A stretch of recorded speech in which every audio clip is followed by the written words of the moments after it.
오늘은 사도신경 가운데에서 예수님께서 십자가에 못 박혀 죽으셨다라고 하는 이 부분에 대한 신앙 고백에 대해서 우리가 같이 생각을 해보려고 합니다.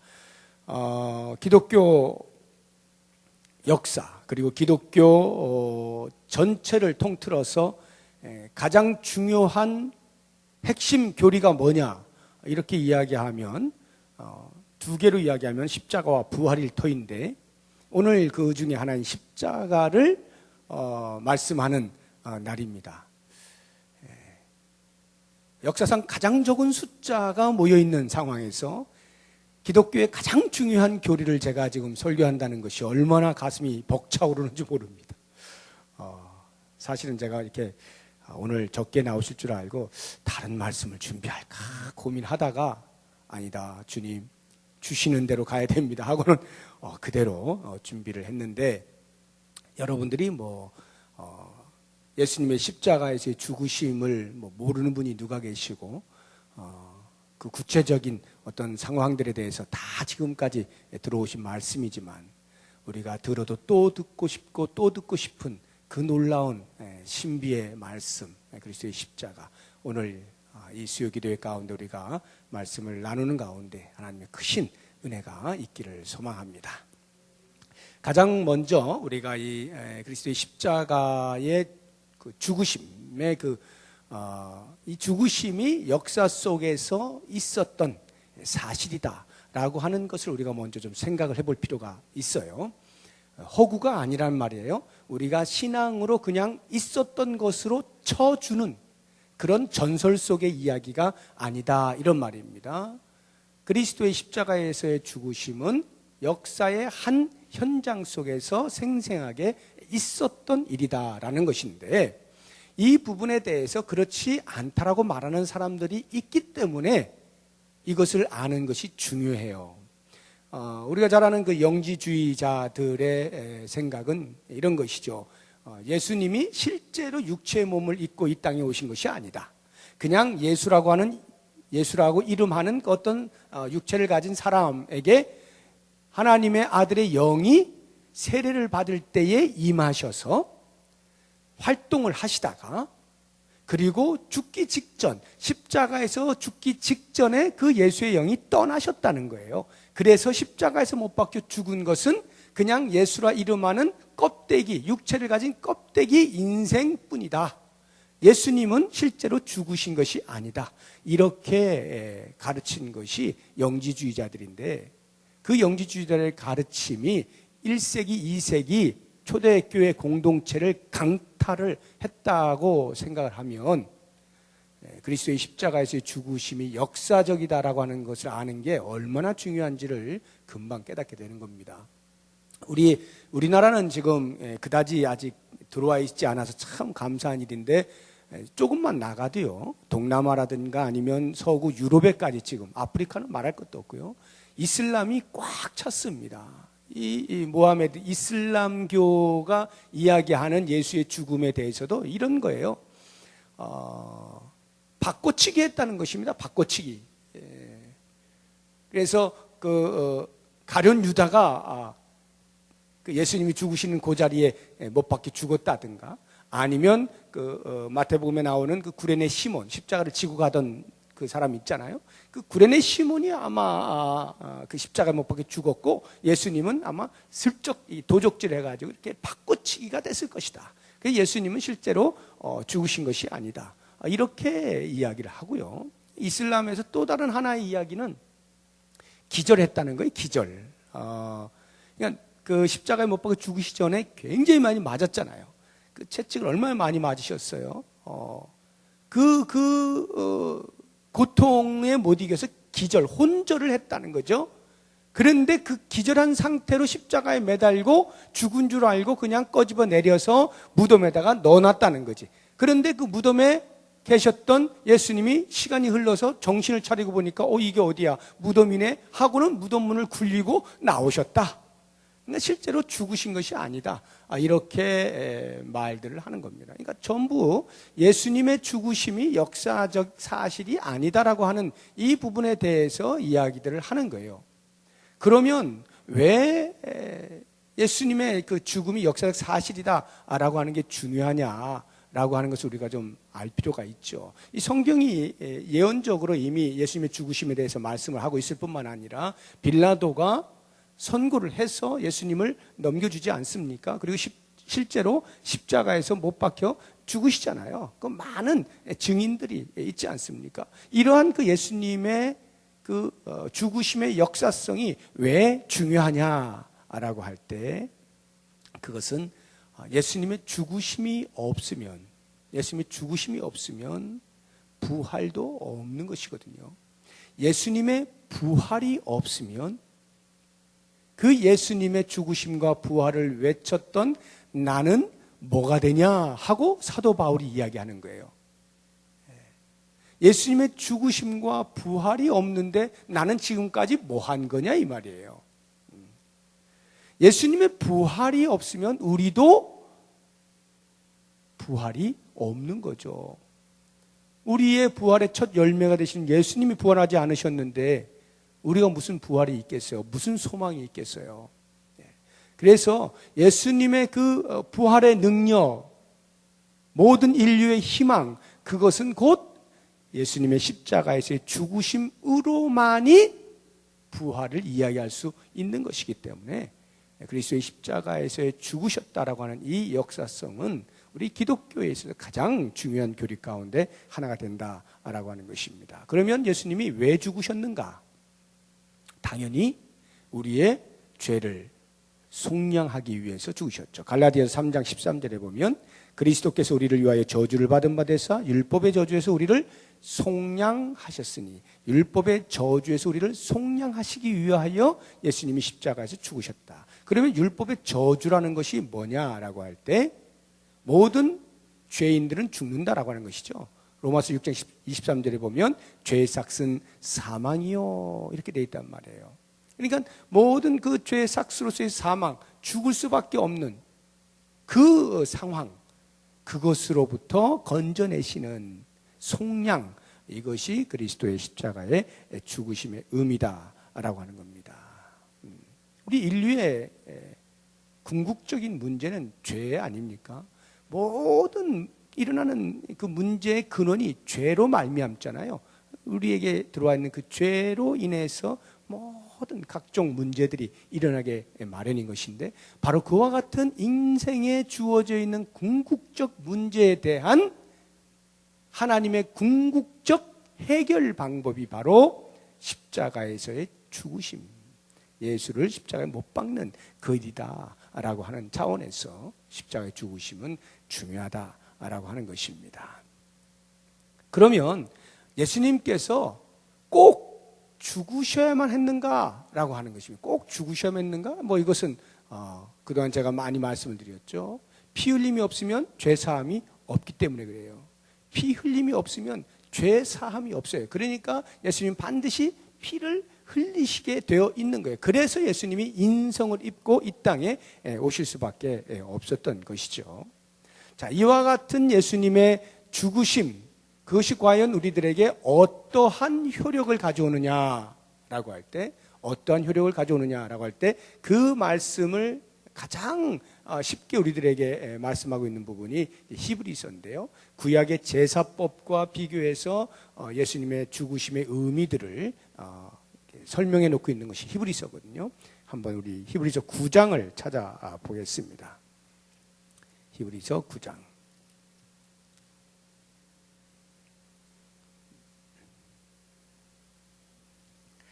자, 예수님의 죽으심의 효력이라고 한다면 그것은 단 한 번의 희생 제물로 충분하다라고 하는 것입니다. 자, 히브리서 9장 25절 26절 한번 보시죠. 25절 26절. 히브리서 9장 25절 26절. 같이 읽어봅니다. 대제사장이 해마다 다른 것의 피로써 성소에 들어가는 것 같이 자주 자기를 드리려고 아니하실지니, 그리하면 그가 세상을 창조한 때부터 자주 고난을 받았어야 할 것이로되 이제 자기를 단번에 제물로 드려 죄를 없이 하시려고 세상 끝에 나타나셨느니라. 그걸 보시면은 예수님이 오시기 전까지의 인생의 죄를 일시적으로 임시적으로 해결받고 하나님 앞으로 나아갈 수 있었던 방법은 제사 제도를 통해서 가능했습니다. 그 제사 제도에 반드시 필요한 게 제물이죠. 제물에는 꼭 피를 내야 하는 것입니다. 그런데 그것이 해마다 필요한 거예요. 개인의 죄에 대해서는 매일 필요한 거예요. 그래서 성소가 언젠가 제가 말씀을 드렸지만 우리가 볼 때는 하나님의 임재의 상징으로서의 성소, 대단히 거룩한 것으로 우리의 머릿속에 생각이 들지 모르지만 실제 성소의 현장은 피비린내가 나는, 날마다 동물이 죽어야만 되는 피비린내 나는 현장이었다라고 하는 것입니다. 그것이 우리의 죄의 크기예요. 그렇게 날마다 죽었어야 돼. 이것이 하나님이 임시적으로 우리를 하나님 앞으로 나아오게 하는 방법이었는데, 바로 그 모든 것들을 일거에 해결하는 단 한 번의 희생제물, 그것이 바로 예수 그리스도의 죽으심이다 라고 하는 것이에요. 자기를 단번에 제물로 드려 죄를 없이 하시려고. 28절도 보세요. 28절도 보면 이와 같이 그리스도도 많은 사람의 죄를 담당하시려고 단번에 들이신 바 되셨다. 이 단 한 번의 희생제물로 충분하다라고 하는 것입니다. 무엇이 충분하다는 거예요? 우리의 죄를 사하고 우리를 거룩하게 하는, 그것이 충분하다는 것입니다. 자, 10장 히브리서 계속 보는 거예요. 10장 10절을 보세요. 같이 읽어봅니다. 이 뜻을 따라 예수 그리스도의 몸을 단번에 들이심으로 말미암아 우리가 거룩함을 얻었노라. 그리스도의 단 한 번의 희생 제물 되심을 통해서 우리가 얻은 것이 거룩함입니다. 우리가 얻은 것이 거룩함이에요. 그리고 이 거룩함은 얼마만큼 효용성이 있느냐, 얼마만큼 효력을 지니는가라고 할 때, 자, 10장 12절 다 같이 시작. 오직 그리스도는 죄를 위하여 한 영원한 제사를 드리시고 하나님 우편에 앉으사. 14절 시작. 그가 거룩하게 된 자들을 한 번의 제사로 영원히 온전하게 하셨느니라. 이 거룩의 효력은 영원한 겁니다. 예수님께서 당신의 몸을 십자가에 못 박아 죽이게 하심으로써 우리들에게 주시는 것은 거룩인데 그 거룩이 영원하다는 것이에요. 얼마만큼 하다가 또 그 효력이 없어져서 또 다른 무엇을 해야 하는 것이 아닌 영원한 거래요. 그러면 이제 우리가 궁금한 것이, 그렇게 예수님의 십자가의 그 능력이 우리를 거룩하게 하셨는데 지금 나는 왜 거룩하지 않은가라고 하는 이 부분입니다. 주님은 십자가에서 우리를 거룩하게 하시려고 죽으셨는데, 그리고 그 죽으심의 효력이 우리를 거룩하게 하셨다고 말씀하셨고 그 거룩의 효력은 영원하다고 말씀하셨는데 왜 지금 우리는 거룩한 삶을 살지 못하느냐라고 하는 이 부분에 대하여 분명하게 아셔야 될 것이, 예수님의 십자가에서의 죽으심은, 그래서 우리를 거룩하게 하심의 그 거룩은 신분상의 거룩이에요. 신분상의 거룩. 어둠의 자식에서 생명의 자식으로, 어둠의 나라에서 생명의 나라로의 신분상의 변화, 그 신분상의 거룩을 이야기하는 거예요. 그러면 여러분 생각해 보세요. 자, 그럼 신분적으로 내가 거룩해졌는데 그럼 그 신분에 걸맞는 삶의 거룩은 어떻게 되는 것이냐라고 할 때, 지금 우리가 바로 그 영적 싸움을 하고 있는 것이죠. 이렇게 생각을 하시면 좋을 것 같아요. 자녀가 없는 두 부부가 입양을 한다고 생각을 해보세요. 누군가를 입양을 했습니다. 그러면 입양을 하는 순간에 그 아이는 더 이상 고아로 있지 아니하고 버려진 채로 있지 아니하고 이 입양자들의 자녀로 신분상의 변화를 일으킨 거예요. 자, 이와 같은 신분상의 변화를 일으켰을 때에, 그래서 그 입양자의 집으로 들어오는 순간에 그 아이가 모든 것들을 통달하면서 한순간에 다 그 부모의 마음을 흡족하게 할 만한 그런 삶을 살지는 못합니다. 아이잖아요. 그러니까 자라나는 과정이 필요한 것인데, 그러면 생각해 보세요. 입양자가 그 아이를 입양을 시켜 놓고 그 다음에 자, 이제 내가 너를 입양시켜서 전혀 다른 신분을 갖게 해 주었으니 지금부터는 네가 알아서 잘 살아라 하고 방치를 하거나 무시를 하거나 신경을 안 쓰거나 이럴 일이 없죠. 그럴 것 같으면 입양 자체를 안 하는 거죠. 왜 입양을 했겠어요? 입양을 하는 순간에 우리 집 자녀답게 잘 키워봐야지 라고 하는 생각을 가지고 입양을 시키는 거거든요. 하나님께서 우리를 그리스도의 십자가의 죽으심이라고 하는 삭을 치러서 하나님 나라의 백성으로, 하나님의 자녀로 입양시키실 때는 아직 우리가 그 수준에 맞는 삶을 살지 못한다 할지라도 이미 거기까지 생각하시고 우리를 죄에서 구원해 주셨다 이 말이에요. 그러니까 지금 내가 거룩하지 않은 이것은 도대체 뭡니까? 십자가에서의 그 능력이 아직 완벽하지 않은 것 아닙니까? 라는 질문을 할 필요가 없다 이 말이에요. 그리스도의 십자가에서의 죽으심의 능력과 그 효력은 이미 우리를 거기까지 두고 우리를 부르셨다라고 하는 거예요. 다만 우리는 지금 그 과정을 겪어가고 있다라고 하는 것이죠. 그런 와중에 우리의 마음이 왜 나는 지금 거룩하지 않은가라고 하는 그 생각 자체가 우리가 거룩으로 향하여 나아가고 있다는 증거인 것입니다. 우리가 거룩에 대한 갈망이 없으면 지금 내가 사는 것에 대하여 내가 왜 이렇게 못 살지? 가슴 칠 일이 없어요. 가슴 칠 일이 없습니다. 가슴을 치는 이유는 거룩으로 살아야 하는 것을 아는 사람만이 가슴을 치는 거예요. 그렇게 살아야 하는데 못 살고 있는 옛 모습이 드러나고 있는 그거에 대해서 안타깝게 여기는 그와 같은 상한 심령을 하나님은 긍휼히 여기시고 계속해서 하나님의 자녀 다음으로 우리를 인도해 가신다라고 하는 사실을 꼭 기억을 하셔야 되는 것입니다. 자, 그렇다고 한다면 예수님이 죽으셨는데 십자가에서 죽으셨어요. 여러 가지 죽음이 있을 수 있잖아요. 왜 하필이면 그 많은 죽음의 종류 가운데 하필이면 십자가에서 죽으셨느냐? 이 부분에 대해서 생각을 해보셨습니까? 왜 하필이면 십자가일까? 암살범이 암살을 해가지고 그렇게 죽을 수도 있는 거 아니에요? 어떤 우발적인 사고에 의해서 죽을 수도 있는 것 아닙니까? 그런데 예수님의 죽으심이 왜 하필이면 십자가의 죽음이냐 이 말이에요. 이 십자가에 대한 그 당시에 십자가 형벌이 무엇인가를 우리가 알 필요가 있어요. 이것은 로마에서 행하던 형벌 가운데 하나로서 가장 극악무도하다라고 취급되는 사람들에게 내려지는 형벌이죠.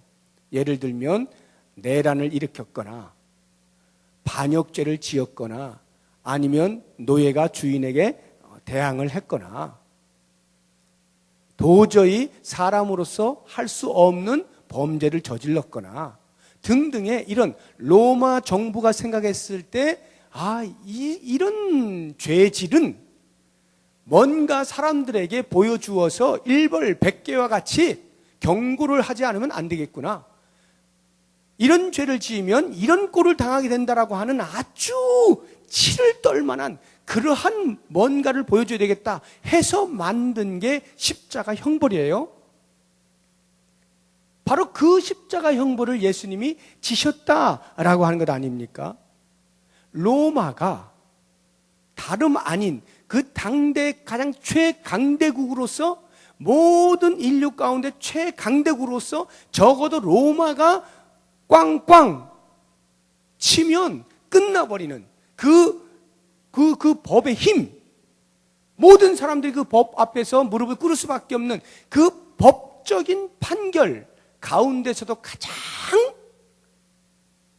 좋지 않은, 가장 최고의 형벌인 십자가의 형벌을 받으셨다라고 하는 이 의미가 무엇이냐 이 말이에요. 이것은 바로 예수님의 죽으심은 그냥 우발적으로 또는 암살에 의해서 이런 등등의 죽음이 아니라 법적 판결에 의해서 죽었다는 이야기인데, 그 법적 판결이라는 말이 곧 우리의 죄가 법 앞에서 피해가지 못한다 이 말이에요. 예수님의 십자가에서 죽으심이 우리 모든 인류의 죄를 대속한 것 아니에요? 그런 것처럼 우리의 죄가 법 앞에 섰을 때, 하나님의 법 앞에 섰을 때 절대로 피해가지 못한다는 거예요. 피해가지 못할 뿐만 아니라 그 죄의 형벌이 십자가와 같다 이 말이에요. 당시에 이 땅에 있는 가장 최고의 형벌인 십자가, 그것이 우리 인류의 죄의 크기다 이 말이에요. 우리가 죄값으로 치러야 할 크기가 바로 그와 같은 것이다. 이걸 우리에게 상징적으로 보여주기 위해서 예수님은 그 많은 죽음의 형태 가운데서 특별히 십자가의 죽음을 택하시게 되는 거예요. 자, 이와 같은 그리스도의 그 십자가에서 죽으심, 자, 이것을 과연 마지막으로 우리가 생각할 것은 누가 예수님을 죽였느냐 하는 이 부분입니다. 누가 예수님을 죽였는가? 지난 시간에 우리가 빌라도에게 고난을 받으사라고 할 때 그 빌라도를 제가 언급하지 않았습니까? 빌라도가 죽였죠. 빌라도가 죽이라고 도장을 찍었잖아요. 최종 도장을 찍었잖아요. 그러나 제가 말씀을 드렸죠. 빌라도만이 아니다. 거기에는 헤롯도 있고 제자들도 있고 군중들도 있고 심지어 누가 있다 그랬어요? 바로 내가 있는 것이다. 빌라도에게 고난을 받으사라고 하는 것은 곧 내가 예수를 고난에 처하게 만들었다라고 하는 것을 대표하여 빌라도의 이름이 들어갔다라고 했어요. 내가 예수님을 죽인 것이라는 거죠. 다시 말하면 나의 죄가 예수님을 죽였다. 그래서 찬송가 147장인가를 보면은 흑인 연가 가운데 이런 찬송이 있잖아요. 가사가 거기 너 있었는가 그때에, 주님 십자가에 달리실 때, 거기 너 있었는가 그때에. 주님께서 십자가에 달리실 그때에 구경꾼으로 있었느냐 이 말이 아니고, 그 십자가에 달릴 것이 바로 너라는 것을, 바로 나라는 것을 알고 있느냐 이 말이에요. 그리스도께서 십자가에 달리실 때 그것은 곧 내가 달린 것과도 같다. 다시 말하면 그리스도의 십자가에서의 죽으심의 책임은 나에게 있다 이 말입니다. 그런데 이제 제가 마지막으로 누가 예수님을 죽였느냐라고 할 때 거기에 더하여서 좀 더 우리가 깊이 생각해야 될 마지막 한 가지를 말씀드리는데, 그게 오늘 본문의 말씀이에요. 이사야서 53장 10절을 보게 되면 놀라운 사실을 발견하게 됩니다. 다시 한번 오늘 본문으로 가보세요. 이사야서 53장 10절.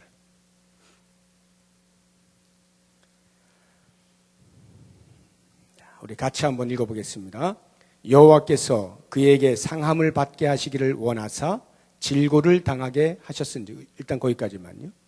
여호와께서 그에게, 그가 예수님이에요, 상함을 받게 하시기를 원하여서 질고를 당하게 하셨다. 여기 원하다라고 하는 이 말이 아주 즐거이 원하는 거예요. 즐거이 원하는 거예요. 너무나도 하고 싶어 하는 거예요. 그러면 보세요. 하나님께서 당신의 아들 예수님을 십자가에 못 박기를 너무나 원했다 이 말이에요. 즐겁게 원했다는 거예요. 그래서 고통도 다 지게 만드셨다 이 말이에요. 그런데 보세요. 그 뒤를 보면 그의 영혼을 속건 제물로 드리기에 이르면 그가 씨를 보게 되며, 이거는 예수님이 십자가에서 죽으시게 되면 그 죽으심으로 인하여서 예수님께 속한 많은 백성들이 있게 된다 이 말인데, 그 다음 그의 날은 길 것이요 또 그의 손으로 여호와께서 기뻐하시는 뜻을 성취하리로다. 보세요. 여호와께서 기뻐하시는 뜻 뭐예요? 십자가죠. 십자가의 사건은 여호와께서, 하나님께서 기뻐하시는 일이다, 이렇게 이야기를 하고 있는 것입니다. 누가 예수님을 죽였느냐라고 할 때 성경은 말하는 거예요. 아버지 하나님이 아들 예수님을 죽였다, 이렇게 지금 이야기를 하고 있는 것입니다. 자, 그렇다고 한다면 왜 하나님이 당신의 아들을 죽이기를 그렇게도 기뻐하셨는가? 왜입니까? 그것 아니고서는 당신이 사랑하는 인류를 다시 당신 앞으로 나오게 할 방법이 없기 때문에, 오직 그 유일한 한 방법으로 인하여서 온 인류가 주 앞으로 나올 것에 대한 그 계획으로 인하여서 당신의 아들을 십자가에 못 박기를 기꺼워하셨다. 그렇다고 하면 우리 모든 인류는, 나를 포함한 우리 모든 인류는 과연 그와 같은 하나님의 사랑을 받을 만 하였기 때문에 그러한 희생을 치르셨는가? 그게 아니라고 사도 바울은 로마서 5장에서 말씀하는 거예요. 로마서 5장 보면 6절에 보면 우리가 연약할 때에 그가 죽으셨고, 우리가 아직 죄인 되었을 때 8절에 그가 죽으셨고, 10절에 보면 우리가 그에게 원수 되었을 때에 그 아들이 죽으신 거예요. 네. 여전히 우리는 하나님 앞으로 나아갈 길을 알지 못하여 우리의 옳은 대로 살아가고 있는 죄의 모습 속에 있을 때, 전혀 하나님을 알지 못하고 하나님의 생각에서부터 멀어진 삶을 살고 있을 때, 바로 그와 같은 이미 영적으로 죽어있는 그러한 우리들을 사랑하셔서 당신의 아들을 십자가에 못 박기를 기꺼워하시는 이 하나님 아버지의 구원의 계획과 실현과 성취를 볼 때에 우리는 그래서 예수님의 십자가의 죽으심은 하나님의 책임이구나, 이렇게 하나님께로 책임을 전가시키라는 것이 아니라, 그렇게 하시면서까지 우리를 원하셨던, 우리를 향하신 하나님의 사랑의 크기가 어떠한가라고 하는 것을 기억하자는 거예요. 그 십자가는 하나님의 사랑이 충만하게 녹아있는 자리입니다. 그래서 예수님을 십자가에 매달리게 한 것은 못이 아니라 사랑이었다라고 말하는 거예요. 예수님이 그 무게를 지탱하고 있었던 것은 못을 박아 놓았기 때문이 아니라 우리를 향하신 사랑 때문에 지탱하신 것이다 라고 하는 것이죠. 그러므로 우리는 그 십자가를 생각할 때마다 늘 울 수 있어야 되는데, 만약에 우리가 십자가를 보고 울지 못한다면, 최소한 십자가를 보고도 울지 못하는 내 메마른 가슴을 보고 울 수 있어야 돼요. 십자가를 보면 눈물이 나고, 십자가 때문에 감격의 눈물과 감사의 눈물과 내가 이렇게 살면 안 되는데라고 하는 회개의 눈물을 흘려야 마땅한 삶인데, 만약 내가 그 눈물이 나지 않으면, 십자가를 생각하면서도 눈물이 나지 않는 내 영혼을 보면서는 적어도 울 수 있어야 된다는 거예요. 그래야 우리가 그 십자가의 은혜를 회복할 수가 있는 겁니다. 사랑하는 여러분, 그리스도의 십자가는 놀라운 하나님의 사랑의 모습이에요. 그러므로 때로 우리가 죄에 노출되어서 유혹을 받을 때, 또는 사탄의 강력한 힘에 의해서 위협을 받을 때, 또는 세상의 여러 가지 근심거리와 염려거리들로 신음하게 될 때, 고통 가운데 있을 때에 우리가 찾을 곳은 다른 그 어디가 아니라 바로 십자가 앞이 되어야 합니다. 그 십자가가 하나님께서 우리 모든 죄인들을 한 가슴에 안아버리신 가장 넉넉한 피난처요 쉼터이기 때문에 그렇습니다. 사랑하는 여러분, 오늘 이 복된 시간에 우리가 십자가의 날 다시 한번 생각하게 되는 것 얼마나 감사한 일인지 몰라요. 우리의 삶에서 이미 하나님께서는 그 십자가의 은혜라고 하는 커다란 날개의 그늘을 만들어 놓으셨어요. 그 그늘 아래서 우리 인생의 모든 문제와 염려거리들, 모든 도전들, 위협들, 유혹들을 다 물리치고 이기시고 그 십자가의 은혜에 감격하여서 하나님의 사랑에 북받쳐 우리의 삶의 변화까지도 계획하시고 우리를 구원하신 그 하나님의 섭리를 따라서 그리스도께서 우리를 위해서 행하신 그 놀라운 희생의 가치에 걸맞은 삶의 변화를 일으키며 살아갈 수 있는 우리 모두가 될 수 있기를 주의 이름으로 축복합니다. 기도하겠습니다.